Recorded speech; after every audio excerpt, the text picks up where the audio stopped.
El día de hoy vamos a ver sobre metodologías educativas. Antes de iniciar esto, siempre me gusta iniciar mis clases con una frase célebre. El aprendizaje es más efectivo cuando se trata de un proceso activo en lugar de pasivo. Esto lo dijo Kurt Lewin. Vamos a empezar, como les había mencionado, con una definición. ¿Qué son las metodologías educativas? ¿Cómo nosotros podemos trabajar con ellas en tiempos de pandemia?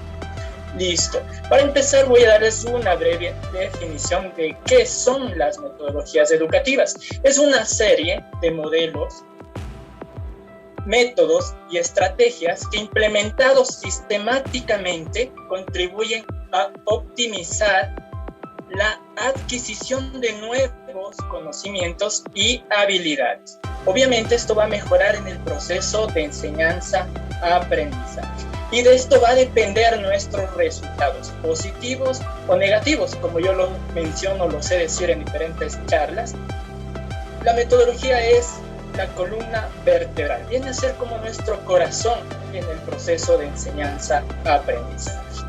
La educación del siglo XXI, que es lo que nosotros como docentes debemos de implementarlo hoy en día, es que esta educación obviamente traiga en sí un aprendizaje activo, significativo, y también facilite al estudiante a obtener nuevos conocimientos, que sus conocimientos que adquiere en clase los pueda aplicar en la vida.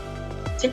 Tenemos los elementos que van a o que componen la metodología dentro de un proceso de enseñanza-aprendizaje. La metodología en sí es la parte central en donde compone, como les había mencionado en la definición, de modelos pedagógicos, también de métodos y sus fases, de estrategias y de recursos. Vamos a hablar de cada uno de ellos, sin antes mencionar que en los últimos años y especialmente en este tiempo de pandemia, todos los niveles educativos han tenido que enfrentar serios problemas y nuevos retos en la educación, modelos de pronto formativos que nos ha tocado pues trabajar, el e-learning, que es una modalidad pues online, o la híbrida, que hoy pues ha sido muy conocida y también impartida por muchos ponentes que han estado pues realizando durante toda esta semana. Vamos a hablar sobre los modelos pedagógicos y aquí vamos a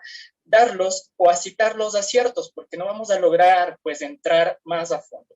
Dentro de esto tenemos los modelos pedagógicos de pronto que ustedes los han conocido, los han trabajado o de pronto por experiencias ustedes pueden decir me encantan este o me encanta este modelo o hay un problema con este. Dentro de estos tenemos para dar de ejemplo el tradicional, el romántico, el conductista, el desarrollista, el socialista, tenemos también el constructivista. Pues dentro de esto, el que se enfoca en nuestro currículo 2016 tiene una tendencia constructivista, ¿sí? Entonces, obviamente aquí viene la pregunta, ¿en qué tendencia, en qué modelo pedagógico estoy trabajando? Pues muchas instituciones lo dirán, estamos aún en el tradicional, estoy en un modelo romántico, me dirán de pronto ciertas instituciones que son católicas o cristianas, o el conductista, que fue un modelo pues ya antiguo, caduco, que muchos dirán, no, no es caduco, yo lo estoy utilizando aún y me ha funcionado. El desarrollista, pues otros utilizarán el socialista, y el que, como les había mencionado, el constructivismo, el cual nosotros vamos a construir el conocimiento, vamos a hacer que participe el estudiante dentro de nuestras clases, como lo hemos estado trabajando pues de manera virtual, lo que es la clase invertida o Flipped Classroom, ¿sí? Donde el estudiante previamente o previo pues a ciertas normas o llamémoslo así, fichas que se le enviaba al estudiante, se preparaba antes de ingresar a clase. El método o el método y sus fases, dentro de esto nosotros tenemos varios métodos, el cual vamos a ir trabajando. Para ejemplificarles he puesto aquí algunos. Tenemos el método, de pronto muchos digan, yo conozco el ERCA, ¿sí? Experiencia, reflexión, conceptualización, la aplicación y trabajo, lo trabajo con ese, me encanta. Obviamente este modelo pues fue implementado en Ecuador en el 2016, obviamente con la llegada del Currículo Nacional 2016, donde pues muchos docentes se han quedado con este modelo las fases que ya se les había mencionado, donde vamos a hablar de la experiencia, la reflexión, la conceptualización y la aplicación.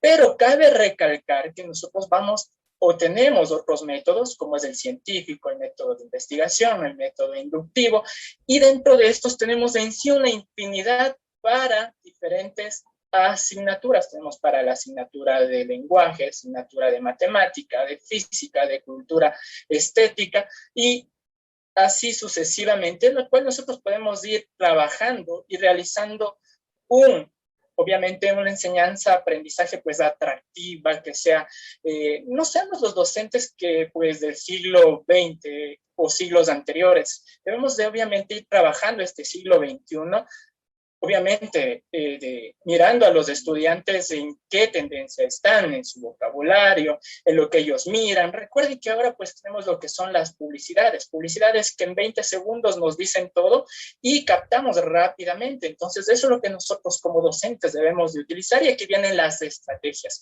¿Qué estrategias puedo utilizar? Pues obviamente durante la pandemia muchos han utilizado una infinidad de estrategias, han logrado pues tener técnicas, actividades, y dentro de esto pues está la gamificación, que ya fue compartida por otros ponentes durante este periodo que estamos nosotros trabajando, el cual ha sido gratificante. Por ejemplo, la gamificación. Perfecto, la gamificación la trabajamos, y ¿qué es lo que nos habían mencionado?